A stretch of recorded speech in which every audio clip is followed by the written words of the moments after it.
हरि ओम तत्सत्। श्रीमते रामचंद्राय नमः। ओम नमः परमहंसास्वादित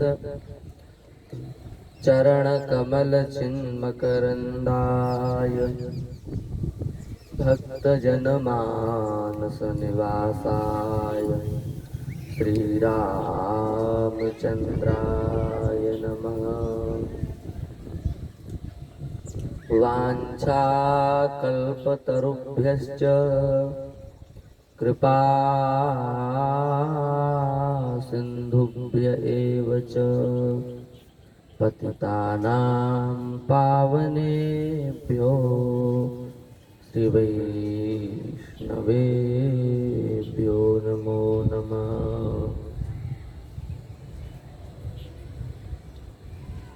भक्तवांछा कल्पतरु भक्तवत्सल शरणागत वत्सल नंदनंदन श्याम सुंदर बालकृष्ण की महती कृपा करुणा से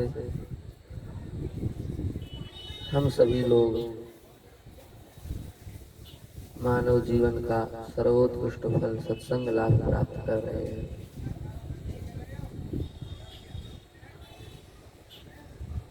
भगवान श्री कृष्ण की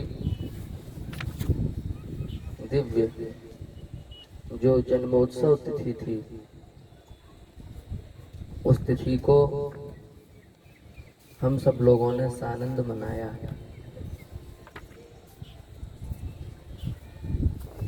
उसके उपलक्ष्य में सुंदर सुंदर भजन कहें, पद कहें, उनका गान भी किया।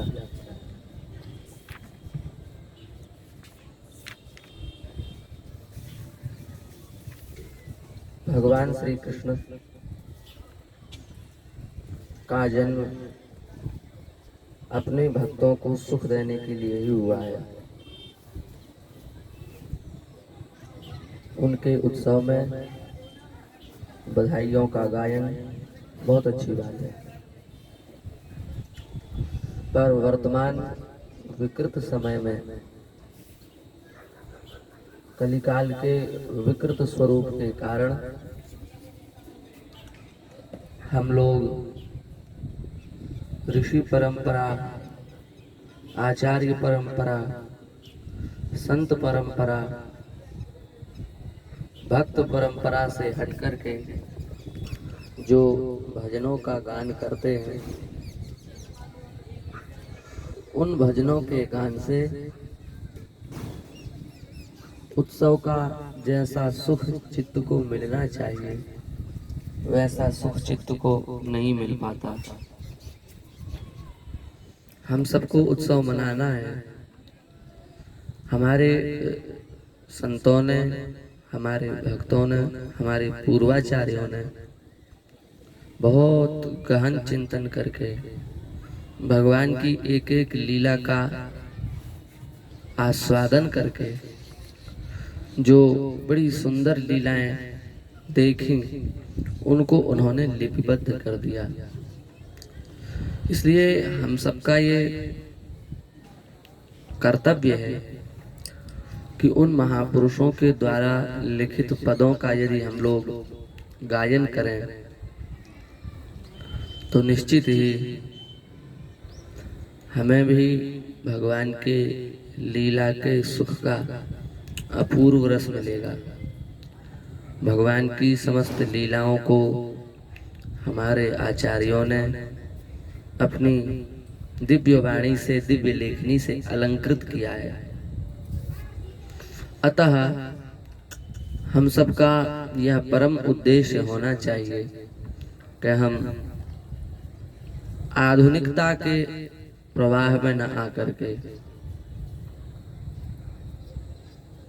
भगवान के दिव्य अनुपम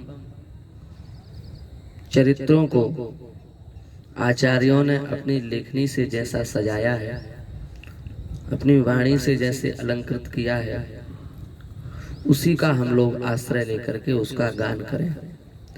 इससे सुनने वाले को भी रस की प्राप्ति होगी और कहने वाले को भी रस की प्राप्ति होगी।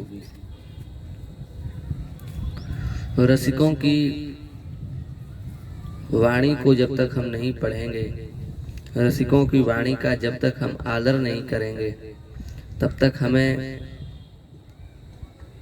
ज्ञान हो सकता है, ज्ञान अलग विषय है, पर रस में प्रवेश नहीं हो सकता। लिखा है, भगवत रसिक रसिक की बातें, रसिक बिना को समझ सके ना, अरबरात मिलबे को निस्दिन। भगवान के दर्शनों के लिए चित्त जिनका व्याकुल है, उनको यदि भगवान के प्रेम की, भगवान के कृपा की अथवा स्वयं भगवान की प्राप्ति करनी हो, तो उसका एकमात्र साधन है रसिकों का संग करें। रसिकों के संग से, भगवान के भक्तों के संग से भगवान के प्रेम की प्राप्ति होती है। यह बात भक्तों के हृदय छत्र पर विराजमान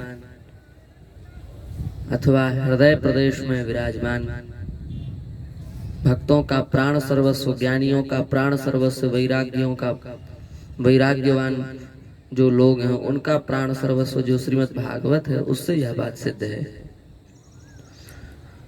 रघुगण से भी जड़ भरत जी ने यही बात कही और हिरण्यकश्यप से प्रहलाद जी ने यही बात कही।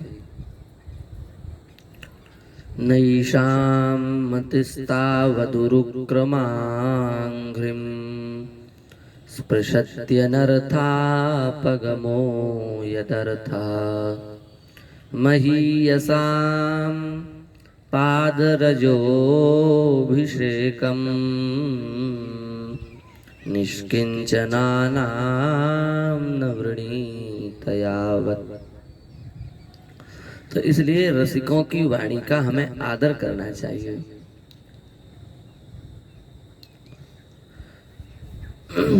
जब तक हम लोग रसिकों की, महत्पुरुषों की, भक्तों की वाणी का आदर नहीं करेंगे, तब तक हमें संसार के वैभव की वाहवाही की तो इच्छा हमारी पूर्ण हो जाएगी, पर भगवत प्रेम में हमारा प्रवेश नहीं हो पाएगा। क्योंकि आधुनिकता में लिखे गए जो गीत हैं, जिनको हम भजन कहते हैं, वे समाधि युक्त नहीं है। वे तो बाहरी आडंबर को बढ़ाने वाले हैं। समाधि शैली में रस के अंतरंग स्थिति में जो अनुभूति होती है, वह अनुभूति एक विलक्षण अनुभूति है।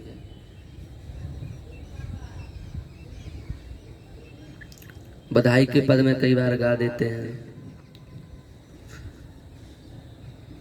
क्या पद है? हाँ, रात ही रात में नंद बाबा की दाढ़ी हो गई काली। अब ये विचार करने का विषय है, एक वृद्ध पुरुष की रात्रि ही रात्रि में दाढ़ी सफेद से काली कैसे हो गई? उस समय तो कलर मेट भी नहीं चलता था। इसका क्या तात्पर्य है? कोई तात्पर्य नहीं, निरर्थक बात है। इसलिए हमें रसिकों की वाणी का आदर करना चाहिए।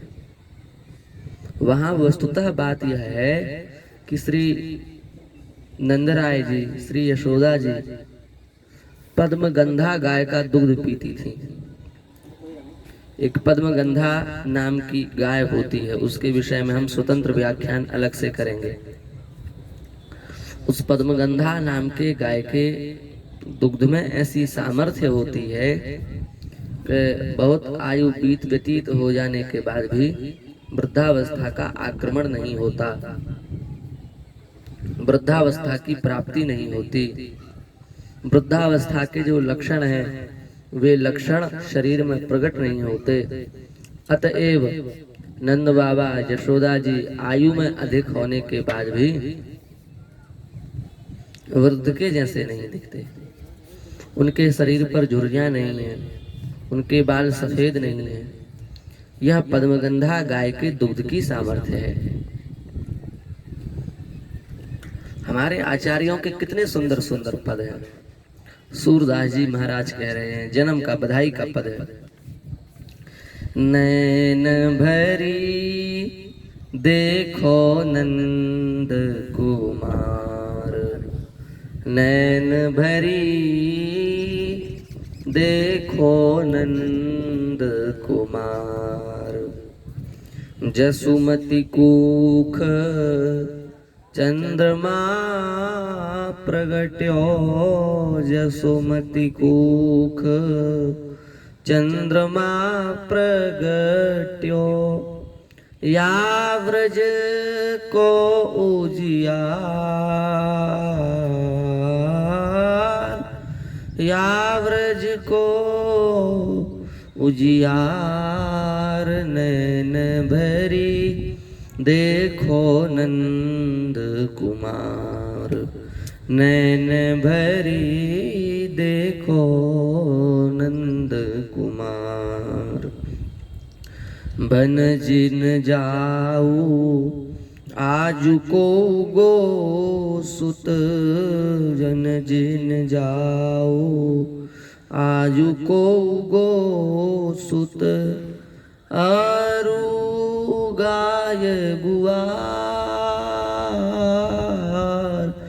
अरु गाय गुआर। अपने अपने भेष सबे मिली, अपने अपने भेष सबे मिली। लाओ विविध सिंगार, हाँ लाओ विविध सिंगार। नैन भरी देखो नंद कुमार, नैन भरी देखो नंद कुमार। हरद दूब अक्षत दधि कुंकुम, हरद दूध अक्षत दधि कुंकुम। मंडित करो दुआर, मंडित करो दुआर। पूरो चौक विविध मुक्ता फल, पूरो चौक विविध मुक्ता फल। गावो मंगलचार, हाँ गावो मंगलचार। नयन भरी देखो नंद कुमार, नयन भरी देखो नंद कुमार। जाके नार आदि ब्रह्मादिक, जाके नार आदि ब्रह्मादिक। सकल विश्व आधार, सकल विश्व आधार। सूरदास प्रभु गोकुल प्रगटे, सूरदास प्रभु गोकुल प्रगटे। मैटन को भूभार, हाँ मैटन को भूभार। नयन भरी देखो नंद कुमार, नयन भरी देखो नंद कुमार। कितना सुंदर पद श्री सूरदास जी महाराज ने गाया। ऐसे एक दो नहीं, सैकड़ों पद हैं जो हमारे आचार्यों ने अपनी दिव्य मेधा से, दिव्य भक्ति से, दिव्य समाधि में उन्होंने उन पदों का अनुभव किया और उनको गाया। अतः हम सभी का कर्तव्य है, हम सभी वक्ताओं का, गायकों का, सभी का यह परम धर्म है आचार्यों के द्वारा उद्दिष्ट, आचार्यों के द्वारा लिखित, आचार्यों के द्वारा कथित वाणी का ही हम गान करें, उसी का हम प्रयोग करें। आधुनिकता के आवेश में आकर के बाहरी आडंबरों से बचें तो हमारा निश्चित ही कल्याण होगा। इसी भाव के साथ में श्री ठाकुर जी के दिव्य चरण कमलों में प्रणाम करते हुए हम अपनी वाणी को विराम देते हैं। श्री वृंदावन बिहारी लाल की जय।